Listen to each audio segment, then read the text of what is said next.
Тамара Ивановна вытащила из шкафа старую записную книжку и открыла ее на странице, где были записаны телефоны детей.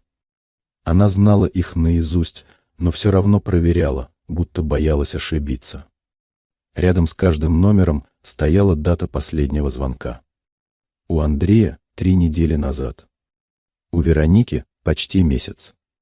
Она закрыла книжку и положила ее обратно в ящик комода, где хранила старые письма, открытки и фотографии.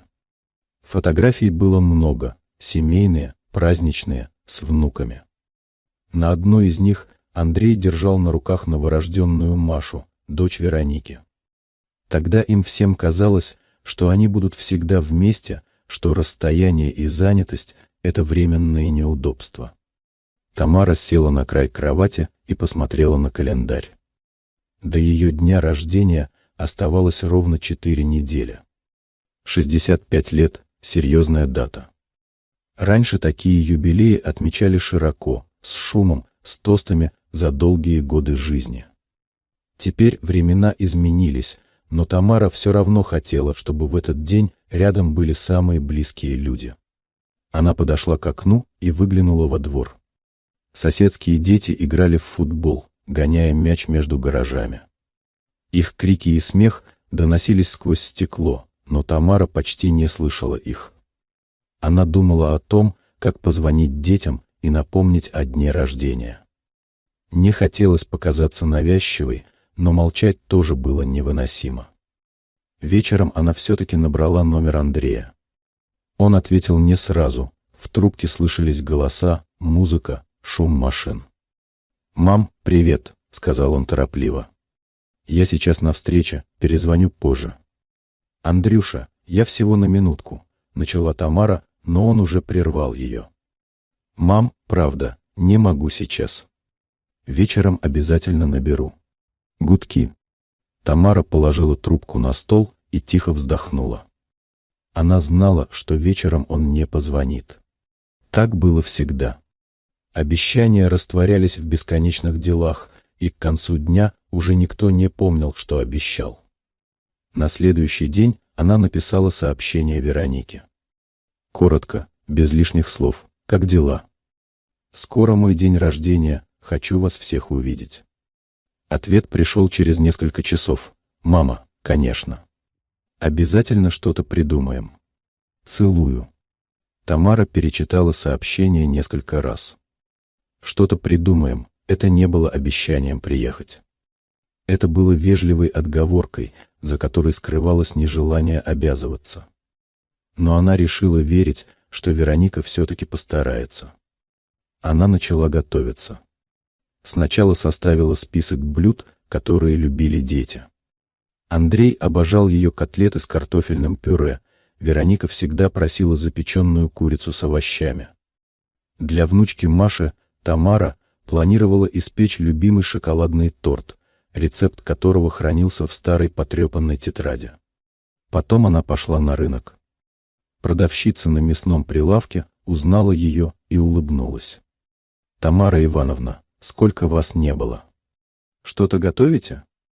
«День рождения скоро», — ответила Тамара и почувствовала, как внутри загорелась маленькая искра радости.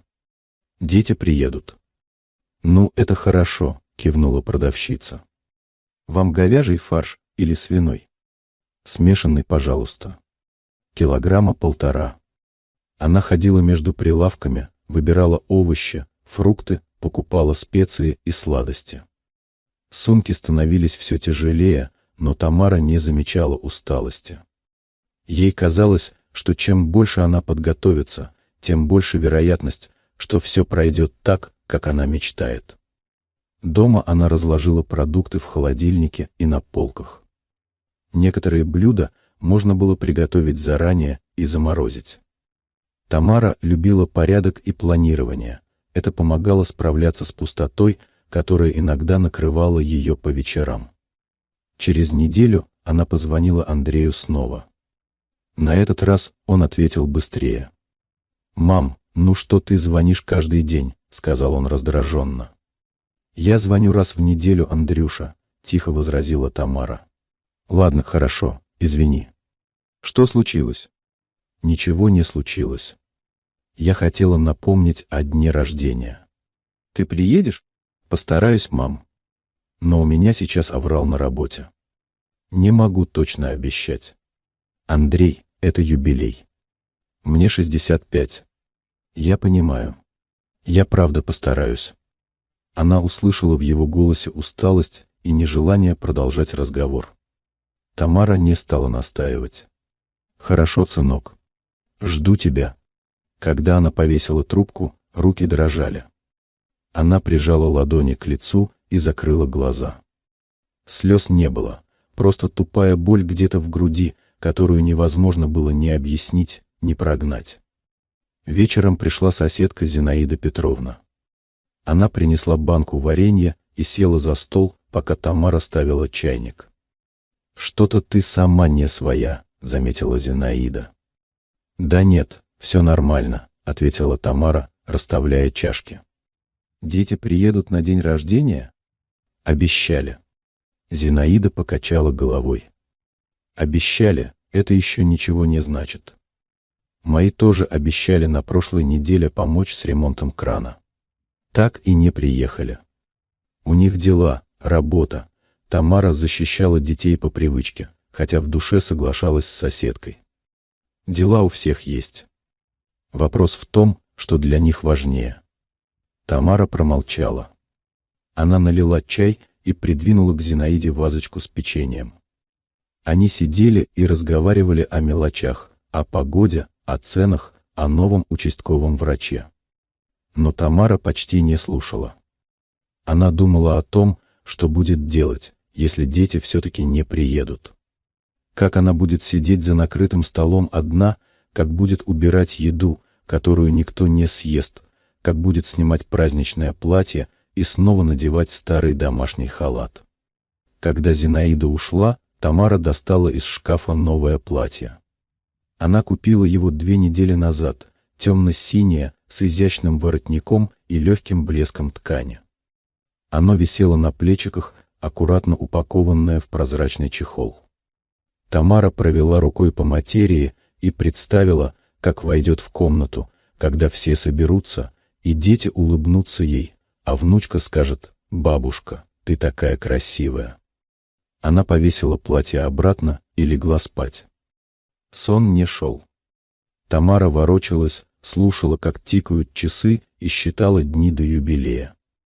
За 2 недели до дня рождения Тамара начала уборку. Она мыла окна, протирала пыль в самых дальних углах, перебирала вещи в шкафах. Квартира должна была быть безупречной, дети редко приезжали, и она хотела, чтобы они увидели, что она справляется, что живет достойно. Соседка Зинаида снова заглянула на чай и покачала головой, глядя на разложенные по полу стопки книг и старых журналов. «Ты бы себя поберегла», — сказала она. «Зачем все это?» «Хочу, чтобы было чисто», — ответила Тамара, вытирая пот со лба. «Они даже не заметят». Тамара знала, что Зинаида права, но все равно продолжала. Это давало ей ощущение контроля, будто она могла повлиять на исход событий своим старанием. Через несколько дней позвонила Вероника. Тамара бросилась к телефону, сердце забилось быстрее. «Мама, привет!» — голос дочери звучал устало. «Как ты?»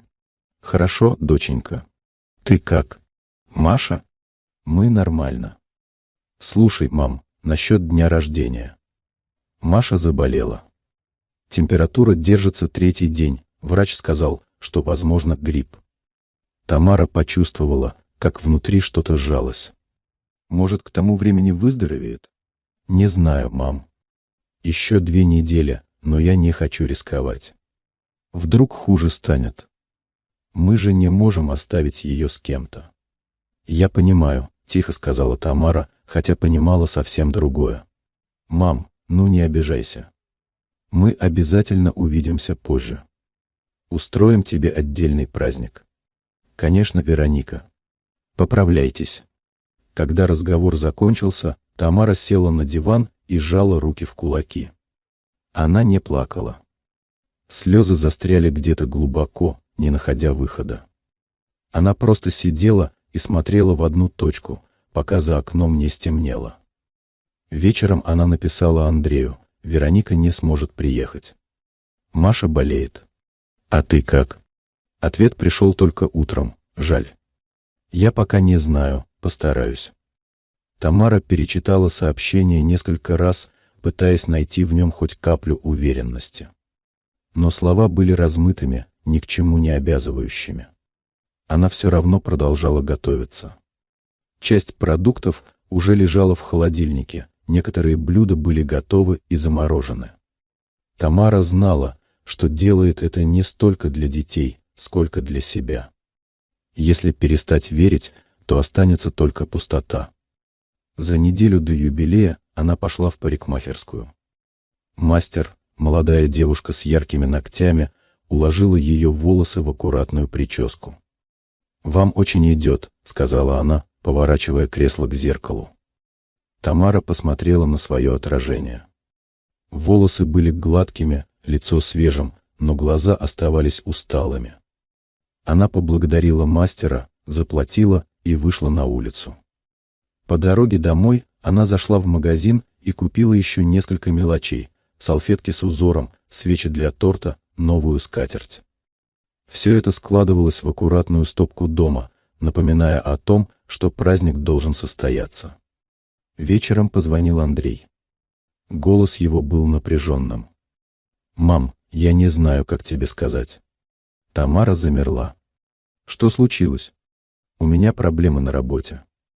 Начальник настаивает, чтобы я остался в выходные. Проект срывается, и если я не буду, могут сократить». «Андрей, но это мой юбилей». «Я знаю, мам. Я правда знаю. Но я не могу потерять работу. Ты же понимаешь?» Тамара молчала. Внутри поднималась волна гнева, обиды, отчаяния, но она сдерживала ее изо всех сил. «Понимаю», — сказала она наконец. «Мам, ну прости. Я обязательно приеду на следующей неделе. Устроим праздник вдвоем, хорошо?» «Хорошо». Она положила трубку и села за стол. Руки тряслись. Она налила себе воды, выпила несколько глотков и закрыла глаза. В голове звучали его слова: «Ты же понимаешь?» Она понимала. Она всегда понимала.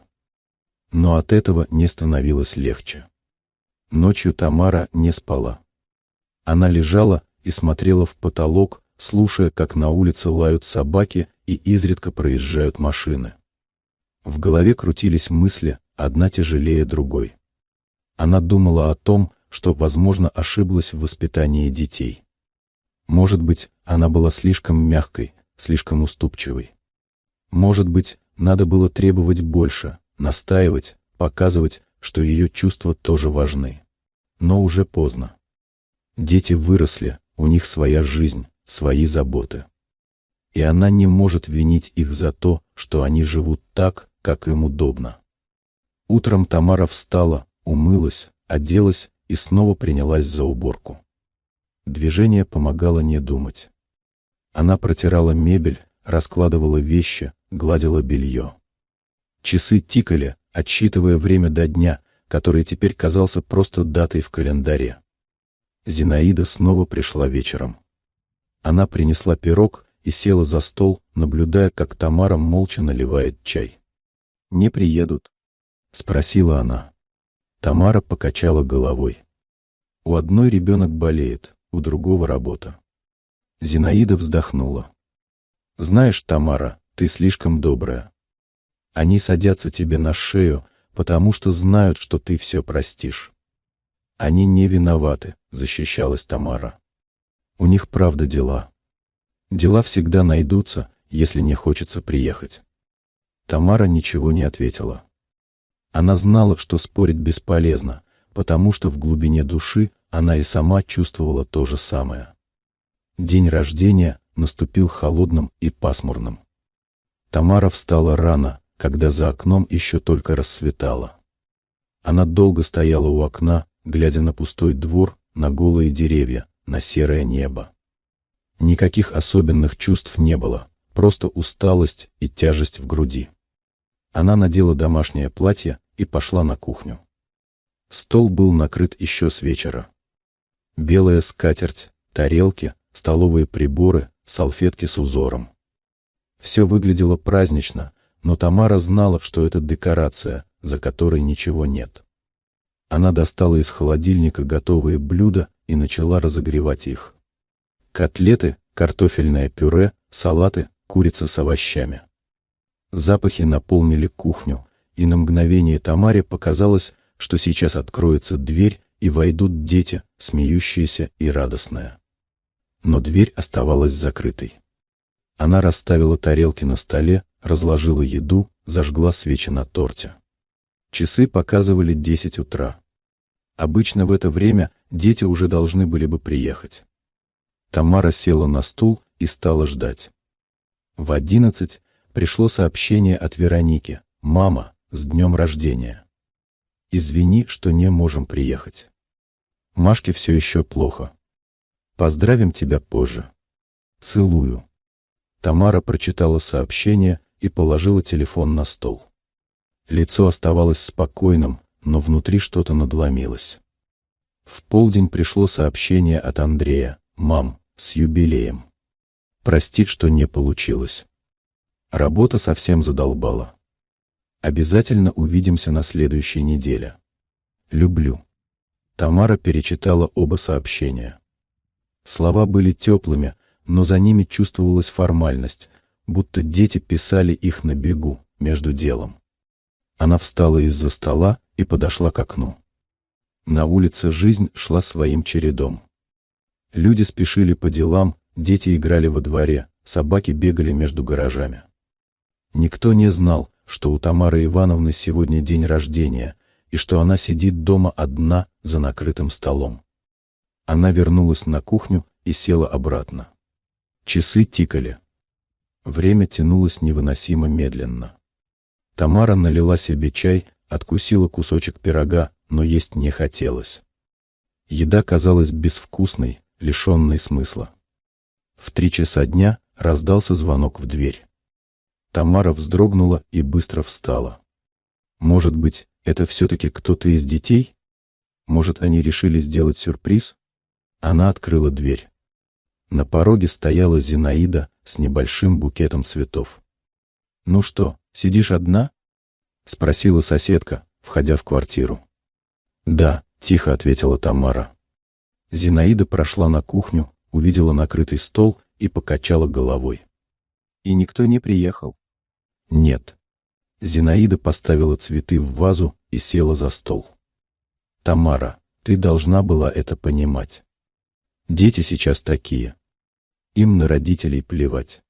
«Не говори так», — попросила Тамара. «А что говорить? Правду. Ты для них готовила, убиралась, платье новое купила. А они даже не удосужились приехать». Тамара молчала. Слова Зинаиды били больно, потому что были правдой. «Ладно, не будем об этом», — сказала Зинаида, наливая себе чай. «Давай хоть мы с тобой посидим. Отметим твой юбилей». Они сидели и разговаривали. Зинаида рассказывала о своих детях, о проблемах с внуками, о соседях. Тамара слушала вполуха, кивала, иногда отвечала. Но внутри была пустота. Вечером Зинаида ушла, и Тамара снова осталась одна. Она долго сидела за столом, глядя на нетронутую еду. Потом встала и начала убирать. Складывала тарелки, перекладывала еду в контейнеры, убирала в холодильник. Движения были механическими, бессмысленными. Когда стол был очищен, она сняла праздничное платье, которое так и не надела, и повесила его обратно в шкаф. Надела старый халат и легла на диван. Телефон снова завибрировал. Сообщение от Вероники: «Мам, как ты? Надеюсь, хоть немного отметила». Тамара не ответила. Она просто выключила телефон и закрыла глаза. Несколько дней после дня рождения Тамара жила как в тумане. Она вставала, делала обычные дела, готовила еду, которую почти не ела, смотрела телевизор, не вникая в то, что происходит на экране. Внутри было пусто, ни гнева, ни обиды, просто глухая тишина. Зинаида заходила каждый день, приносила то пирожки, то варенье, садилась за стол и пыталась разговорить Тамару. Но та отвечала односложно, без интереса. Ей не хотелось ни с кем говорить, ни на что жаловаться. Она просто хотела, чтобы ее оставили в покое. Через неделю позвонил Андрей. «Мам, привет», — сказал он бодро. «Как ты?» «Нормально», — ответила Тамара. «Слушай, я хотел приехать на этих выходных, но опять дела навалились». Может, на следующей неделе? «Может быть». Ты что, обижаешься? «Нет». «Мам, ну ты же понимаешь, что я не специально. Просто работа». «Понимаю, Андрей». «Ладно, я тогда позвоню позже». Он повесил трубку, и Тамара положила телефон на стол. Она не обижалась.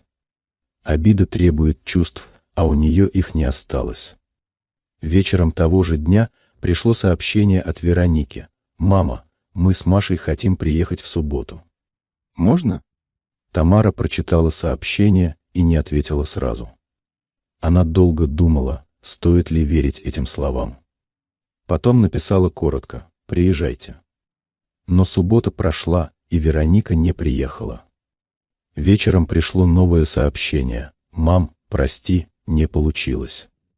Маша опять температурила. «Приедем обязательно на следующей неделе». Тамара не ответила. Она просто удалила сообщение и выключила телефон. Зинаида снова пришла с пирогом. Она увидела лицо Тамары и вздохнула. «Опять не приехали?» «Нет».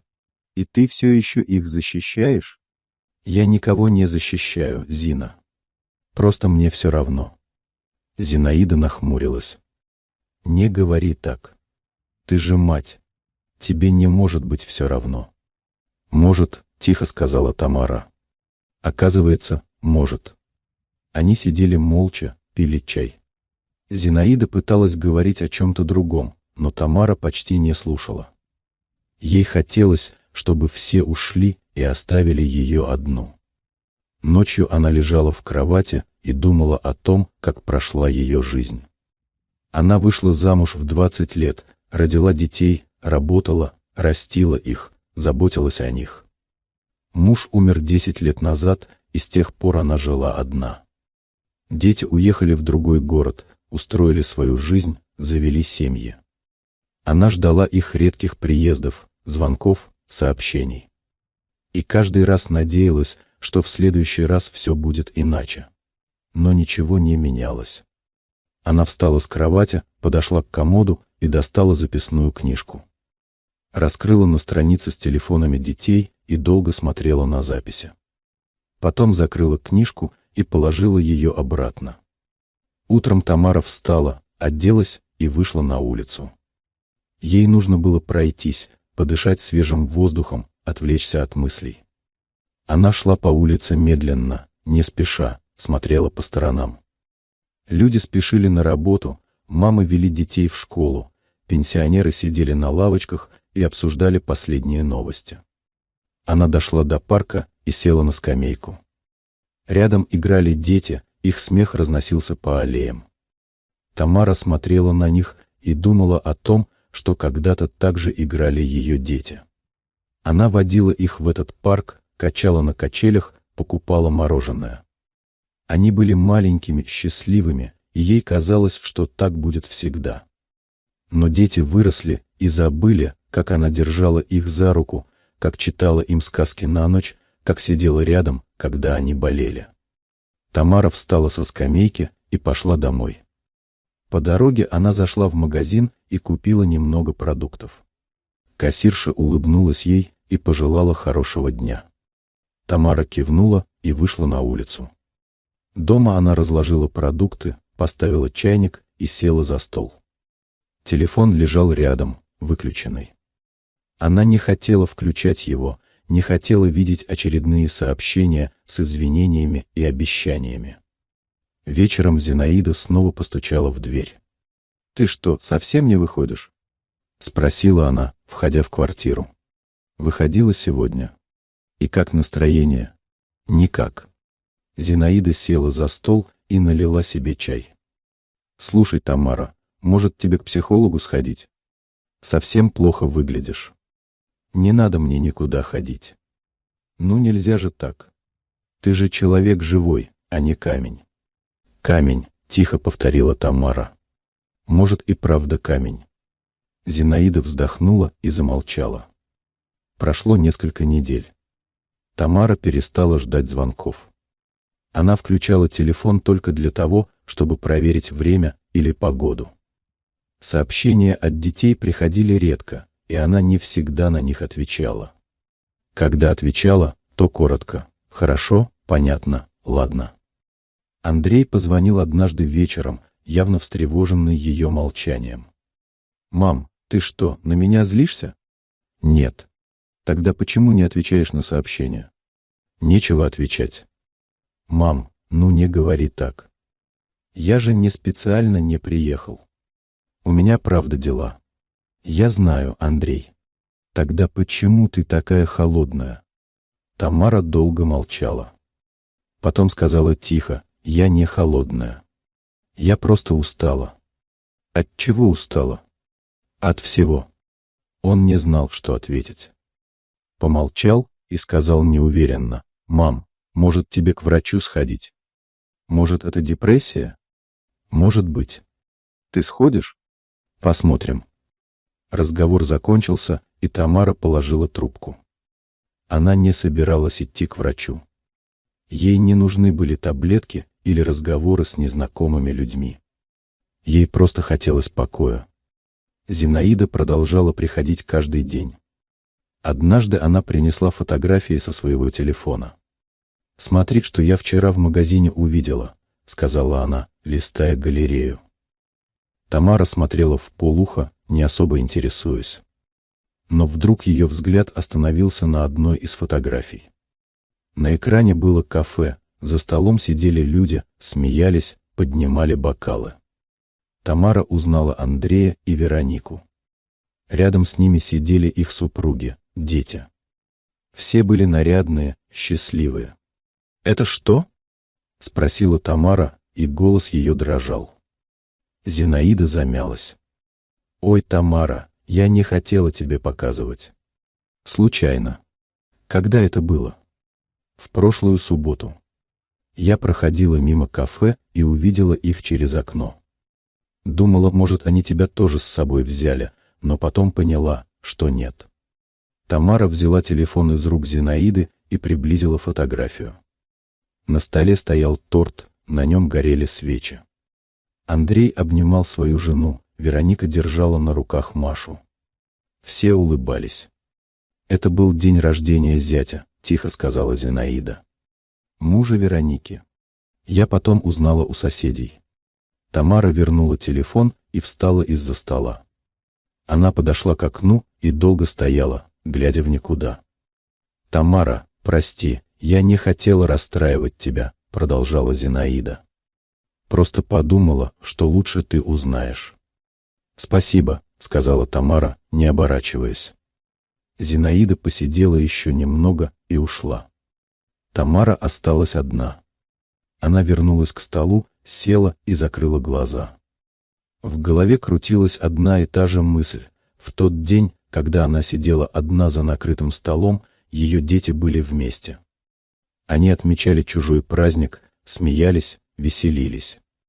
И никому из них не пришло в голову, что их мать в это время одна. Тамара открыла глаза и посмотрела на телефон. Ей хотелось позвонить, спросить, крикнуть: «Почему? Почему они так поступили? Почему не сказали правду? Почему солгали?» Но она не позвонила. Потому что поняла, ответа не будет. Будут оправдания, слова о том, что так получилось, что не хотели обидеть, что планировали приехать позже. Пустые слова, за которыми ничего нет. Она встала, подошла к комоду и достала записную книжку. Открыла на странице с телефонами, взяла ручку и медленно, аккуратно зачеркнула оба номера. Потом закрыла книжку и положила ее обратно. Ночью Тамара не спала. Она лежала и думала о том, что все это время обманывала себя. Она думала, что дети ее любят, просто заняты. Что они ценят ее, но не могут уделить время. Что в глубине души они заботятся о ней. Но фотография доказала обратное. Они были вместе, счастливые, без нее. И им этого было достаточно. Утром Тамара встала, умылась, оделась. Она спокойно позавтракала, убрала квартиру, погладила белье. Все было как обычно, но внутри что-то изменилось. Она больше не ждала. Больше не надеялась. Больше не верила. Прошло еще несколько дней. Тамара жила тихо, размеренно. Утром вставала, готовила завтрак, читала книгу или смотрела телевизор. Днем выходила на прогулку, ходила в магазин. Вечером возвращалась домой, ужинала и ложилась спать. Никаких ожиданий, никаких надежд. Зинаида продолжала приходить, но разговоров между ними становилось все меньше. Тамара отвечала коротко, не поддерживала беседу. Зинаида чувствовала, что подруга изменилась, но не знала, как помочь. Однажды вечером Тамара сидела на кухне, когда зазвонил телефон. Она долго смотрела на экран, где высветилось имя Андрея, но не брала трубку. Звонок прервался. Через минуту пришло сообщение: «Мам, почему не берешь трубку?» «Все в порядке». Она не ответила. Через час позвонила Вероника. Тамара тоже не ответила. Потом пришло сообщение: «Мама, мы волнуемся». «Ты где?» Тамара выключила телефон и положила его в ящик стола. На следующий день Зинаида пришла встревоженная. «Тамара, мне Андрей звонил. Говорит, ты трубку не берешь, на сообщение не отвечаешь». «Что случилось?» «Ничего». «Как ничего?» «Они волнуются». «Пусть волнуются». «Тамара, ну нельзя же так. Ты их мать». «Я была их матерью», — тихо сказала Тамара. «Пока они нуждались во мне. Теперь я им не нужна». Зинаида села за стол и взяла Тамару за руку. «Ты не можешь так думать. Они твои дети». «Дети не забывают о матери в день ее рождения», — ответила Тамара. «Дети не отмечают чужие праздники, когда мать сидит одна. Но они же позвонили, написали. Слова ничего не значат, Зина. Я это поняла». Зинаида не знала, что ответить. Она просидела еще немного и ушла. Вечером в дверь снова постучали. Тамара открыла и увидела Андрея. Он стоял на пороге, держа в руках букет цветов. «Мам, что происходит? Почему ты не отвечаешь на звонки?» Тамара молча отошла в сторону, пропуская его внутрь. Андрей прошел в квартиру, положил цветы на стол и повернулся к матери. «Ты на меня злишься?» «Нет». «Тогда в чем дело?» «Ни в чем, Андрей». «Мам, ну скажи, что случилось?» «Мы с Вероникой волнуемся». Тамара села на стул и посмотрела на сына. «Вы отмечали день рождения зятя в субботу?» Андрей замер. «Да, но это было давно». «При чем тут это?» «Это было в день моего юбилея». Лицо Андрея изменилось. «Мам, я могу объяснить». «Не надо». «Нет, подожди. Это было не специально. Просто так совпало. Мы думали, что ты поймешь». «Я поняла», — тихо сказала Тамара. «Я все поняла». «Что именно?» «Что я вам не нужна». «Мам, ну как ты можешь так говорить?» «Конечно, нужна». «Нет, Андрей. Если бы была нужна, вы бы приехали ко мне, а не отмечали чужой праздник». Андрей сел напротив и опустил голову. «Мам, я виноват. Прости. Я действительно не подумал». «Не извиняйся. Просто иди». «Как иди?» «Мам, я приехал, чтобы поговорить». «Нам не о чем говорить». Андрей встал, подошел к матери, попытался обнять ее, но Тамара отстранилась. «Мам, ну пожалуйста». «Иди, Андрей». Он постоял немного, потом развернулся и вышел из квартиры. Тамара осталась сидеть за столом. Слез не было. Только глухая пустота внутри. Андрей уехал, но на следующий день позвонила Вероника. Тамара снова не взяла трубку. Вечером дочь приехала сама. Она постучала в дверь настойчиво, несколько раз. «Мама, открой, это я». Тамара открыла. Вероника вошла, сняла куртку и прошла в комнату. «Мама, Андрей рассказал, что ты его выгнала». «Что происходит?» «Ничего не происходит». «Как ничего?» «Ты не берешь трубку, не отвечаешь на сообщения. Мы с Андреем не знаем, что делать». «Не делайте ничего», — спокойно сказала Тамара. «Мама, ну объясни хоть». «Объяснять нечего. Просто я поняла, что вам не нужна». Вероника села на диван и посмотрела на мать. «Мама, откуда ты это взяла?» «Из того, что в день моего юбилея вы отмечали день рождения Игоря». Вероника замолчала. Потом тихо сказала: «Мама, это было не так. Мы просто не могли отказаться. Его родители приехали издалека, все было организовано заранее. Мы не думали, что тебе будет так обидно». «А вы думали?» «О чем?»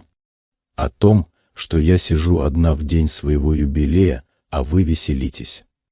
Вероника опустила голову. «Мам, мы собирались приехать к тебе на следующей неделе». «Собирались», — повторила Тамара. «Но не приехали. Маша болела. Но на день рождения Игоря она не болела». Вероника замолчала. Она не знала, что ответить. Тамара встала и подошла к окну. «Знаешь, Вероника, я всю жизнь жила вами. Растила вас, заботилась, отдавала последнее. Я думала, что вы любите меня. Но теперь понимаю, что я ошибалась. Мама, мы любим тебя. Любовь не в словах. Любовь в делах. А ваши дела показывают, что я для вас ничего не значу. Мама, ну как ты можешь так говорить?» «Легко. Потому что это правда». Вероника встала, подошла к матери, обняла ее. Тамара стояла неподвижно, не отвечая на объятия. «Мама, прости нас. Прости, что мы такие. Мы исправимся, обещаю. Не обещай то, что не сможешь выполнить. Я смогу. Посмотрим». Вероника ушла, пообещав приехать на следующей неделе. Тамара не верила этому обещанию. Она просто закрыла дверь и вернулась к своей тихой жизни. Зинаида пришла вечером, как обычно. «Ну что, дети приезжали?» «Приезжали». «И что?» «Ничего. Извинялись, обещали исправиться». «И ты поверила?» «Нет». Зинаида налила чай и посмотрела на подругу. «Знаешь, Тамара, может, тебе правда стоит отпустить все это. Просто жить для себя. Не ждать от них ничего. Я так и делаю. Но ты же страдаешь». «Нет. Я просто приняла правду». «И какая правда?» «Что я им не нужна. И это нормально. Они взрослые, у них своя жизнь. Я не могу их заставить любить меня». Зинаида вздохнула. «Это грустно». «Да. Но так есть». Они посидели еще немного и разошлись по своим квартирам. Вероника действительно приехала через неделю. Она привезла внучку Машу и небольшой подарок — новую шаль. Тамара приняла их спокойно, без особой радости. Она накрыла стол, поставила чай, достала печенье. Маша, девочка лет 6, радостно обняла бабушку и побежала играть с игрушками, которые Тамара хранила для нее в шкафу. Вероника села за стол и внимательно посмотрела на мать. «Мама, ты какая-то другая. Я такая же, как всегда». «Нет. Ты изменилась. Стало холоднее». Тамара налила чай и промолчала. «Мама, ты Ты правда больше не хочешь нас видеть? Я не говорила, что не хочу вас видеть. Но ты и не рада. Я приняла то, что есть. Вы мои дети, и я всегда буду рада вас видеть. Но я больше не жду. Не надеюсь. Не верю в обещания. Вероника опустила взгляд. Мама, я понимаю, что мы поступили плохо. Мы правда виноваты. Но мы хотим исправиться.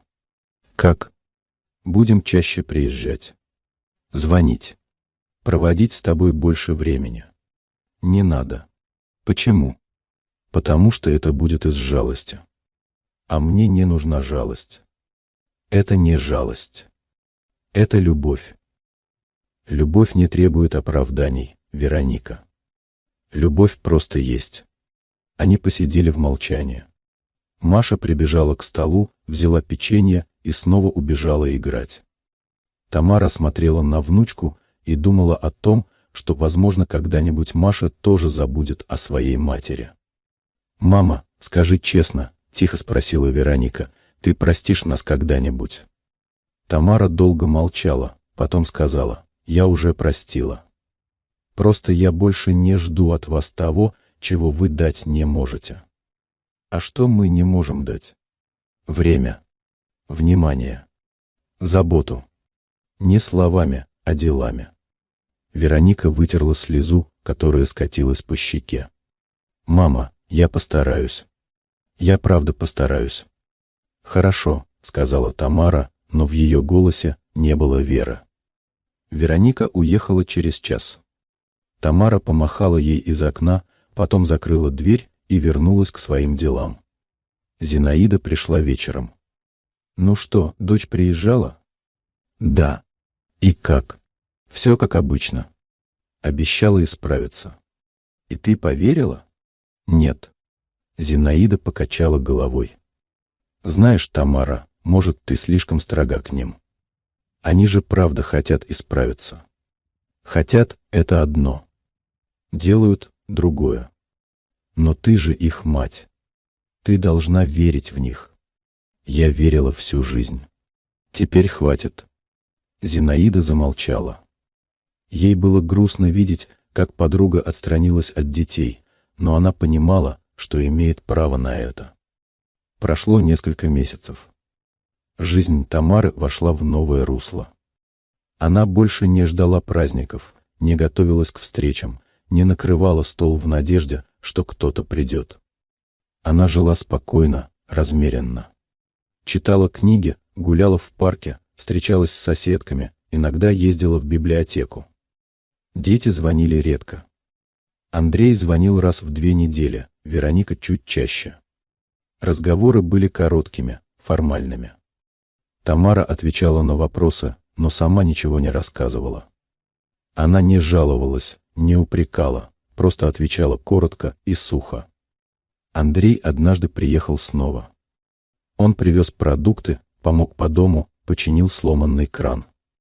Тамара поблагодарила его, угостила обедом, но не показывала радости. Андрей чувствовал эту холодность и пытался пробиться сквозь нее, но не мог. «Мам, ну что ты такая?» — спросил он перед отъездом. «Я нормальная, сынок». «Нет, ты изменилась. Ты стала какой-то чужой». «Может быть». «Почему?» «Потому что я поняла, что не надо ждать от людей больше, чем они могут дать. Я же приехал, помог тебе». «Спасибо. Это хорошо. Тогда почему ты такая холодная?» «Я не холодная. Я просто спокойная». Андрей не понимал, но не настаивал. Он уехал, пообещав приехать через месяц. Тамара кивнула, но не поверила. Вероника приезжала чаще. Она привозила Машу, и они проводили день вместе. Тамара готовила обед, гуляла с внучкой, читала ей сказки. Но внутри оставалась пустота. Она делала все по привычке, без настоящей радости. Зинаида видела это и переживала. «Тамара, может, тебе все-таки к психологу сходить?» «Зачем?» «Ну ты же не живешь, а существуешь. Мне так нормально. Нет, не нормально. Ты потеряла интерес ко всему. Зина, я просто устала. Устала ждать, надеяться, верить. Теперь я живу для себя. Но ты же несчастна. Нет, я спокойна. А это лучше, чем постоянно страдать. Зинаида не знала, что ответить. Она видела, что Тамара закрылась от мира, и ей было жаль ее. Однажды зимним вечером Тамара сидела у окна и смотрела, как падает снег. Двор был тихим, пустынным. Она думала о том, что прошло почти полгода с того дня рождения. Полгода, за которые она поняла, что жизнь может идти и без постоянных ожиданий. Она больше не готовила праздничные столы. Больше не покупала новые платья. Больше не мечтала о том, что все соберутся вместе. Она просто жила. День за днем. Тихо. Спокойно. Без боли. И это было легче, чем постоянно надеяться и разочаровываться. Весна пришла неожиданно. Тамара проснулась однажды утром и увидела, что снег растаял, а за окном щебечут птицы. Она встала, оделась и вышла на улицу. Воздух был свежим, пахло землей и почками на деревьях. Она пошла в парк, где обычно гуляла. Там было много людей, молодые мамы с колясками, пенсионеры на лавочках, дети на площадках. Тамара села на скамейку и смотрела на оживленную картину вокруг. Рядом села пожилая женщина с маленькой собачкой на поводке. Собачка вертелась, пыталась убежать, но женщина придерживала ее. «Хорошая погода, правда?» — сказала женщина, улыбаясь Тамаре. «Да, хорошая. Я Галина. А вы?» «Тамара». Они разговорились. Галина оказалась вдовой, жила одна, как и Тамара. У нее тоже были дети, которые редко приезжали. Они обсуждали жизнь, делились историями, и Тамара вдруг почувствовала, что ей стало легче. «Знаете, — сказала Галина, — я поняла одну вещь. Мы не можем заставить людей любить нас так, как мы хотим. Но мы можем научиться жить без этого ожидания». «Я тоже так думаю», — ответила Тамара. «И это не значит, что мы несчастны. Просто мы нашли другой путь». Они еще немного посидели и договорились встретиться снова. Тамара вернулась домой с легким чувством. Возможно, жизнь могла быть и такой, без ожиданий, но с новыми знакомствами, с маленькими радостями, с покоем. Вечером позвонила Вероника. «Мама, как ты?» «Хорошо. Была в парке». «Мам, я хочу приехать на выходных». «Можно?» «Приезжай». Вероника приехала в субботу. Она привезла Машу и пирог. Тамара встретила их спокойно, без особой радости, но и без холодности. Они сели за стол, пили чай, разговаривали о мелочах.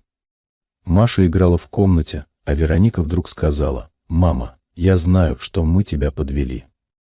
Мы с Андреем много говорили об этом. Мы понимаем, что поступили ужасно. Я знаю. И мы хотим исправиться. Правда. Мы будем стараться». Тамара посмотрела на дочь и тихо сказала: «Вероника, я не жду от вас ничего. Я приняла то, что есть. Вы живете своей жизнью, и это нормально. Но ты наша мать». «Да. Но это не значит, что вы обязаны меня любить больше, чем можете. Мы любим тебя, мама. Может быть. Но я больше не буду ждать доказательств».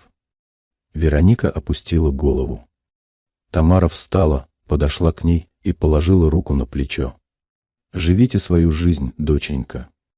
Радуйтесь, растите Машу, заботьтесь о своей семье. А я буду жить своей жизнью. Тихо и спокойно. Но мы же семья. Да. И мы будем видеться, звонить, общаться. Но я больше не буду строить планов, которые не сбудутся». Вероника обняла мать, и на этот раз Тамара ответила на объятия. Не с прежней теплотой, но все же ответила. Когда Вероника уехала, Тамара вернулась к своим делам. Она убрала со стола, помыла посуду, полила цветы. Потом села у окна и снова посмотрела на улицу. Жизнь продолжалась. Без праздников, без ожиданий, без боли. Просто продолжалась. И Тамара поняла, что иногда принять правду – это единственный способ обрести покой. Она больше не ждала праздников. Она просто жила. И это было достаточно.